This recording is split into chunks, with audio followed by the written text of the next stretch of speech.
Ever booked an Airbnb for a dream getaway only to hear doors slam, ghostly whispers in the dark, or catch a shadowy figure watching from the corner? If you crave true ghost stories, scary Airbnb horror tales, or real paranormal encounters in America, you've just found your new obsession. I'm Morrigan Dread, your guide into the supernatural, delivering spine-chilling stories every week to fuel your fear. New here? Subscribe now, join the Dread crew, and tap the bell so you never miss a haunting. Today, we're diving into 5 terrifying real-life haunted Airbnb experiences across the USA. These are not legends, they're true horror stories that will make you rethink your next vacation rental. Before we begin, smash that like button to spread the fear. Share this video with your horror-loving friends to summon the algorithm, and drop your creepiest Airbnb or ghost encounter in the comments. Have you ever felt a presence while traveling? Stick around until the end. The final story is the darkest of them all, and it just might keep you up all night. So grab a blanket, kill the lights, and let's step into the first haunted Airbnb, if you dare. Hey, Morrigan. Call me Ryan. Other names have been changed for privacy. This happened in early 2022, when 3 friends, Megan, John, and Camille and I rented a cabin in the mountains for a weekend away from the city.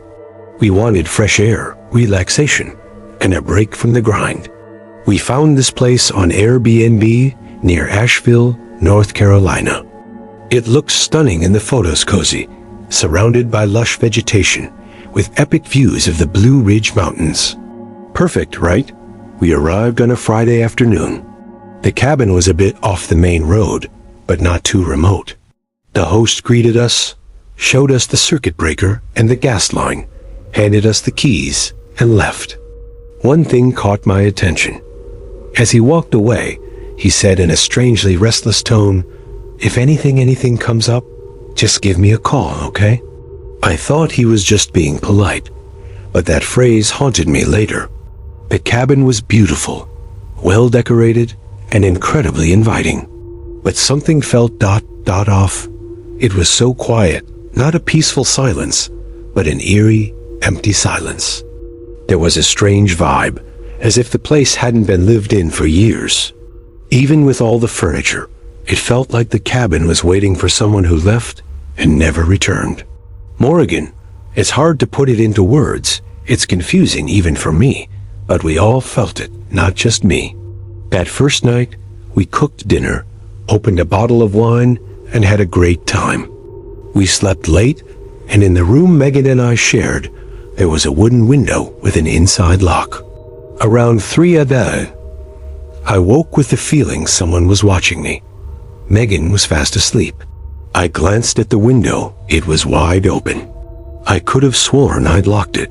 Shrugging, I closed it and went back to bed. The next morning, Camille said she heard footsteps in the hallway during the night. We laughed about it, joking about animals or sleepwalking. But then we checked the front door.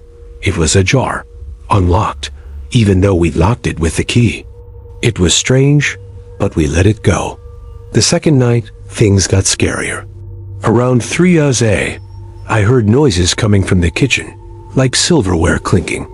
Thinking someone was eating something, I took a look. The kitchen was empty, but a cupboard was open and a spoon was on the floor. Then I saw it, an old photo on top of the refrigerator that hadn't been there before. It showed a woman from behind on a forest trail, the same trail we'd hiked that afternoon. I took the photo and showed it to Megan. She freaked out because none of us knew the woman or had seen the photo before. It was like it had appeared out of nowhere. We called the host that morning. He answered, sounding exhausted, as if expecting bad news. When we told him about the photo and other strange things, he was silent for a few seconds and then said, "Yeah, that happens sometimes. It's just noises and things moving, but it's never hurt anyone." Morrigan, that gave us the creeps. It's never hurt anyone? So he knew something was up and still rented the place? That was it. We decided to leave that day. The atmosphere was unbearable. Before we left, John wanted to check a locked room in the back. The key was on the ring, and the host had said it stored family belongings. We opened it, and inside were a rocking chair, a small table with an old radio, and picture frames, all facing the wall. We turned one, and it was the same woman from the picture on the refrigerator, but in a different pose. Her face was visible this time, empty, sad, and utterly disturbing. We ran out, barely speaking on the way home. For weeks afterward, we all felt watched in our own homes and had strange dreams, but that faded with time.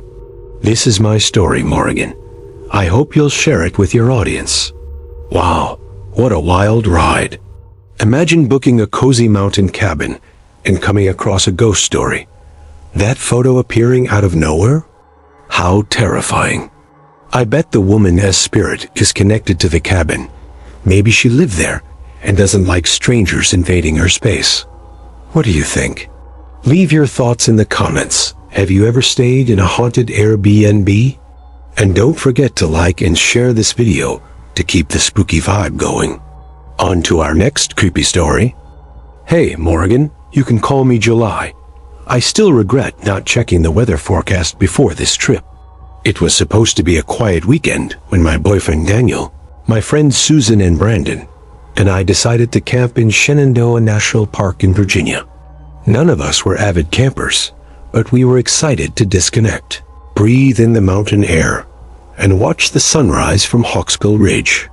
You know that romantic camping vibe? Yeah, we were in for a surprise. We arrived there on Friday afternoon, and the weather was perfect clear skies, a cool breeze. We pitched our tents, cooked a simple dinner, and went to bed early. But during the night, it started to rain. First a drizzle, then a steady rain, and finally a downpour. By Saturday morning, our campsite was a swamp. Susan and Brandon's shack was half dismantled, and our mattresses were soaked. Staying another night was out of the question. Desperate, Daniel checked Airbnb and found a rustic log cabin about 10 miles away. The listing boasted a fireplace, hammocks on the porch, and movie-worthy views. The price was reasonable, and the reservation was instant our salvation. We arrived mid-afternoon. The cabin was on a dirt road, surrounded by woods and fog, giving it a picturesque yet eerie atmosphere. The host didn't show up, but left a key in a lockbox near the door. Inside, the cabin was small but tidy, smelling of old wood and dust. There was antique furniture, books on the shelves, paintings of dark landscapes, and an antique mirror in the hallway that gave us the creeps, but nothing too alarming. That night, things got weird. We lit the fireplace to dry our clothes and keep warm. All was well until the fire suddenly went out completely. Minutes later, it reignited, as if someone had thrown a match and gasoline on it. No one had touched it. We attributed it to a draft or strange wood and tried to ignore it. Later, Susan went to the bathroom and came back pale, saying she'd heard whispers outside the window. The cabin was in the middle of nowhere. No one else was around. We figured she was scared and imagining things. Then, as we were trying to sleep, we heard footsteps upstairs. Here's the surprise, Morrigan. There was no upstairs. We laughed nervously, blaming it on the wind or the creaking wood. But the footsteps continued steady, as if someone were pacing back and forth, stopping right above our beds. We were all in the same room, and it seemed like the sound was coming from directly above us. The next morning, we found the porch chairs overturned, as if they'd been thrown. A coffee mug we used the night before lay shattered on the kitchen floor. No one had heard it break. Brandon and Daniel searched for security cameras or footprints, but the ground was too muddy to identify, and there was no sign of a break-in. We wanted to leave, but the dirt road was a mess, so we were stuck another night. That night, Susan woke up screaming, saying someone had pulled her hair hard while she was sleeping. We ran to her, and she was shaking, clutching a strand of hair to the pillow. The room felt freezing, as if all the windows were open but locked. The cold was so intense, it was unnatural. We didn't sleep a wink after that. At dawn on Sunday, we braved the slippery road and left, exhausted and scared, barely speaking the entire way home. Since then, Morgan, we've sworn never to camp again anywhere. The rain wasn't the problem. That cabin traumatized us. I hope you use this in one of your videos. I have more stories to send you. Wow, this is next level scary. A cabin with no upstairs, but footsteps walking above you? And that hair-pulling incident? No, I'd be out of the house. I think some restless spirit didn't like having visitors. Have you ever had a camping trip that turned supernatural? Share your stories in the comments, and let's continue this spooky conversation. Like if you're as spooked as I am, and let's dive into the next story. Hi, my name is Lauren. I'm 26, and this happened to be my last birthday. I wasn't in the mood for parties or bars, so I planned a relaxed getaway with family and friends. Part celebration, part relaxation. I invited my mom, my sister, some aunts, uncles, cousins, and close friends, about 14 people in total. I booked an amazing Airbnb near Asheville, North Carolina, in a quiet town. It was modern, with a pool, gourmet kitchen, plenty of space, and surrounded by woods, exactly what we wanted for a secluded getaway. We arrived on a Friday, planning to stay the entire weekend. On Saturday, my birthday, we fired up the grill for a barbecue. Everyone was having a great time, having drinks, soaking up the sun, and the kids were playing in the pool with floaties. My friend Amanda's daughter, Lily, was with us. She's 3, super friendly, and talks like a pro. Around 4 p.m., Lily came into the kitchen with her doll. We weren't worried, as the glass doors were wide open, and Amanda was watching. Less than 2 minutes later, something insane happened. We were all outside when we heard a loud crash of glass. All the doors and windows in the house slammed shut at once, some with a thud, others with the distinct sound of locks clicking from within. Curtains on some windows slid open, as if someone had pulled them open from the inside. It all happened in seconds. There was no way it was when the air was calm. We ran toward the main glass door and saw Lily inside, screaming and crying, pounding on the glass. She was screaming, "Get out! Get away from me!" as if someone were inside with her. We panicked, especially Amanda.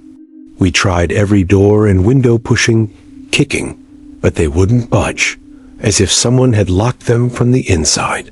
Only Lily was inside, and there was no way a 3-year-old could lock everything so quickly. Then things got worse. Lily started crying in pain, and Amanda nearly fainted when we saw red welts appearing on Lily's arms, as if someone had hit or scratched her. Long, thin marks appeared right in front of us. Lily screamed, "She's mad, she's mad. She wants the doll." We were confused, because that doll was hers, a gift she'd always had. My mother, who is super religious, knelt on the porch and began praying loudly, her hand extended toward the house. One by one, we all joined her, even Amanda, who was sobbing and praying the Lord's Prayer. I swear, Morgan, the atmosphere in the house changed as we prayed, as if something was receding. Lily stopped crying for a second, staring into space as if someone were right in front of her. Then the front door unlocked with a sharp click. The handle turned on its own, and it slowly creaked open, as if someone had gently pushed it. We rushed in. Lily was on the floor, trembling, with welts on her arms and back. The doll she was holding? Gone. We searched and couldn't find it. It was as if it had vanished into thin air. The welts disappeared within hours, as if they had never been there. We tried to enjoy the rest of our stay, but everyone was afraid to be alone in the house after that. Nothing else supernatural happened, and that heavy vibration never returned. Our theory? Maybe it was the spirit of a child who wanted the doll and left us alone when they received it. What do you think, Morgan? Damn, Lauren, this is like something out of a horror movie. Doors locking themselves, a child screaming because of an angry spirit, and a doll disappearing. This is the stuff of nightmares. I'm leaning toward a possessive spirit in that house, perhaps linked to a child who loved dolls. What do you think? Leave a comment, and if this story gave you chills, like and share it with your horror-loving friends. 2 more stories to tell. Let's keep the spooky train rolling. Call me Rebecca, it's a fake name, like the others in this story. I'm 29 years old, and I still get goosebumps just thinking about it. It all started when 3 friends and I, Camille, Taylor, and July, signed up for a 5K race in Savannah, Georgia. The race was Sunday morning, but we arrived on Friday to enjoy the weekend and explore the city, take some photos, soak up the historic charm. We booked an Airbnb, a charming old house in Savannah's historic district. It had great reviews and seemed perfect: wood floors, tall windows, rustic furniture. It was bigger than we needed for 4 people, but the host gave us a great deal, and the location was unbeatable. When we walked in, however, I felt a heavy vibe, as if the air was thick. My friends noticed it too, but we dismissed it as paranoia due to the house's old-world feel. We unpacked, opened some wine, and played music, but the strange energy persisted. On Friday night, around 2 a.m., we heard footsteps upstairs, light as if someone were pacing barefoot. Taylor screamed, thinking it was an intruder, but everything was locked: doors, windows, everything secure. The footsteps continued for a while, then stopped, leaving a deathly silence. On Saturday, we spent the day outside visiting a nearby river, eating at a nice cafe, laughing, taking photos, and forgetting about the scary night. We returned late, exhausted, and went to bed early, since the race was at 6 a.m. But that's when things got crazy. We woke up on Sunday at 11 a.m. We completely missed the race. Worse, we felt like we hadn't slept at all, bodies heavy, legs aching as if we'd run a marathon. And the scariest part? We had dark purple bruises all over our bodies, especially on our arms and backs. Some looked like finger marks, as if someone had grabbed us tightly. We panicked. July had a nervous breakdown. Camille said she dreamed someone was pulling her into bed. And Taylor swore she saw a figure in the room during the night, but thought it was a dream. The house felt colder than it should have, even with the Georgia sun shining outside. It was darker too, even though all the lights were on. The entire atmosphere had changed overnight. We showered, packed, and staggered out, too weak to even move properly. We went to a nearby emergency room. The doctors couldn't explain the bruises. They said our blood sugar and blood pressure were incredibly low, as if something was wearing us out. Of course, they didn't say that, but that's how it felt. Later, we checked the Airbnb listing again. Among the positive reviews, we found one we'd missed. Beautiful house, but we had trouble sleeping. We woke up with marks on our bodies every day, as if something was draining us. We'll never go back, but the place is beautiful. Since then, Morgan, I can't stay in old houses anymore. It took me months to feel normal again, and I needed prayers and cleansing rituals to rid myself of anything that clung to us. My friends went through the same thing. I don't know what was in that house or why it haunted us, but it was powerful. It haunted us even after we left. Thank you for reading my story. Rebecca, how intense. Bruises appearing out of nowhere and waking up exhausted? That's some serious paranormal energy. I think that old house in Savannah has a dark history, perhaps tied to its historical roots. After all, Savannah is known for its haunted places. Have you ever had a scary experience in an old house? Share below, and let's like this to spread the word. One last story, brace yourselves. Hi Morgan, I'm Tammy, from Concord, New Hampshire. This happened when I was 18, in 2017. I went to a rural cabin near Conway, New Hampshire, to spend a weekend with my cousins, relaxing by the pool and soaking up some sun. Everything was normal at first.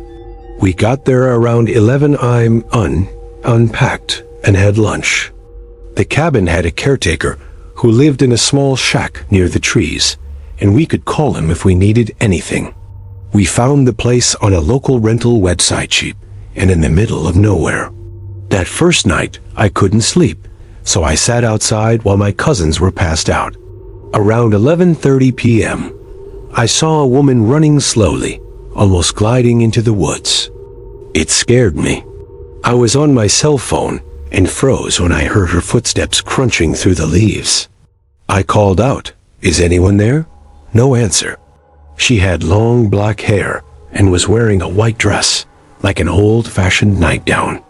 I figured she might be the caretaker's wife or something.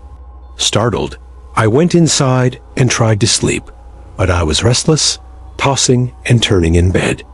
Around 3 a.m., I turned and saw her standing outside my window, looking into the room. I was terrified. I woke my cousins, but she was already gone. They told me to wait until morning and ask the caretaker, thinking it was someone who lived with him. I barely slept. At dawn, I asked the caretaker if anyone else was around. He laughed and said no, it was too far from town for anyone to be walking around at night. I was stunned because I saw her, clear as day, but I was the only one. I tried to shake it off and enjoy the day at the pool with my cousins. Saturday night, we were drinking and laughing at random things. I got dizzy and went to bed early, leaving my cousins in the living room. I fell asleep, but soon felt a presence. When I opened my eyes, she was there sitting right next to my head, staring at me unblinkingly. Morrigan, I was paralyzed with fear, unable to scream or move. She seemed different, almost supernatural, and I felt a strong pressure on my body. It lasted about 10 minutes until I finally managed to move and scream for help.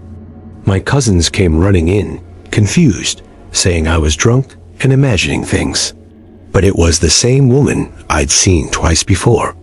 I packed my things, crying, and demanded that we leave immediately. I still don't know if it was sleep paralysis or a real entity, but I never went back to that cabin or any remote place like that. You're only the third person I've told, Morrigan, besides my cousins. I hope you believe me and share this with your fans.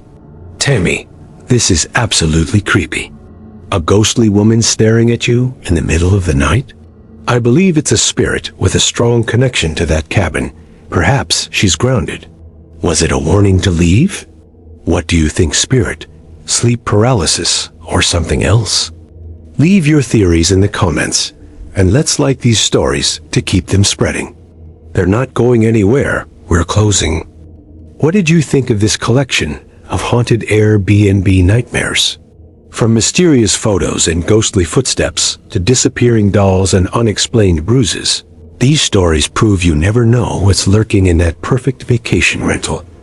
Which one scared you the most? Let me know in the comments below. And if you have your own spooky Airbnb story, send it to the email in the description. I might feature it in a future video. If you enjoyed these chilling stories, give this video a thumbs up, subscribe, and hit the bell so you don't miss any supernatural updates. Want more? Check out the 2 videos on the end screen for more real-life ghost stories and spooky encounters. Share with your friends to keep the spooky vibe alive, and we'll see you in the next video.